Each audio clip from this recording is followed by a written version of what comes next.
Good morning, ka-work and ka-business and ka-partners all over the world. Welcome back to my channel. This is June Juana Patindon. So ngayon naman, ang sabi ko sa inyo is, isi-share ko po sa inyo ang ating second account sa ating Pag-ibig MP2 Savings Program. So, update lang po muna tayo. So, ngayon na po nakapag additional hulog na po tayo. So, meron na po tayong total na ating nahuhulog sa 2023 na ating pag-open ng account is 38,903.03. So, ganun din ang sistema. I-multiply din po natin sa ating average rate ng 6.75%.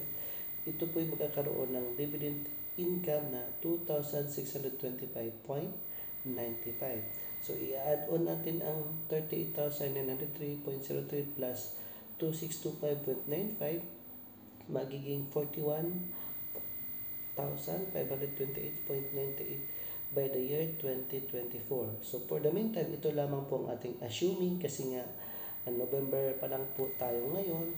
Nasa 11th month na po tayo. So, magtatapos na po ang 2023. Since nakapag-open po tayo ng ating second account, first quarter. So, it means first quarter na sa January, February, March. So, I'm pretty sure March po natin ito na-open. So, nakatatlong hulog or apat na hulog na po tayo. So, ibig sabihin, ito po yung total na ating naihulog. So, wala pa po siyang dividend rate. So, yung ating dividend rate na kinukuha, assuming lamang po yan. So, kung nyo pong nasubaybayan ng ating mga nakaraang videos, ang ating regarding sa ating pag-iipon sa Pag-ibig MP2, kung paano po tayo mag-iipon, mag-open ng account at saka makakalculate base sa ating average dividend rate. So, dito po ating masubaybayan, ating masundan kung paano po talaga ating ginagawa.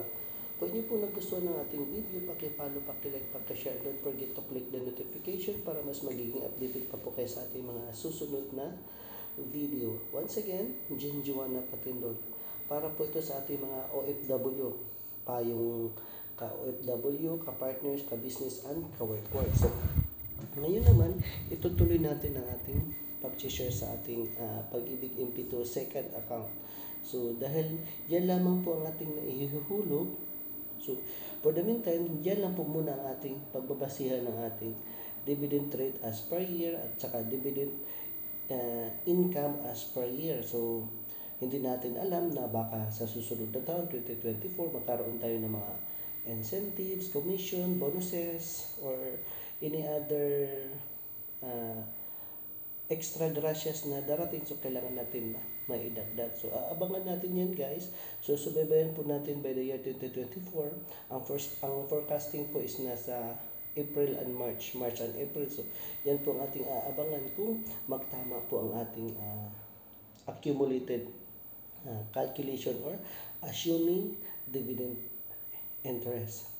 So, saan panig man kayo ng mundo, mega shoutout sa ating mga OFW. Patuloy pa rin tayong maghuhulog at pag-iimpok sa ating Pag-ibig MP2 Savings Program para po sa ating itong mga OFW. So, mega shoutout po sa ating mga OFW na patuloy na naghuhulog. At saka, kung hindi pa man po kayo nakapag-open ng account, pwede kayong bumisita sa ating malapit na nearest branch. Kung hindi po kayo makapagpasok ng mobile app sa ating virtual account, pwede po kayong kumonsulta sa ating pinakamalapit na embahada or consulate sa ating bansang kung saan man tayo nag-i-stay.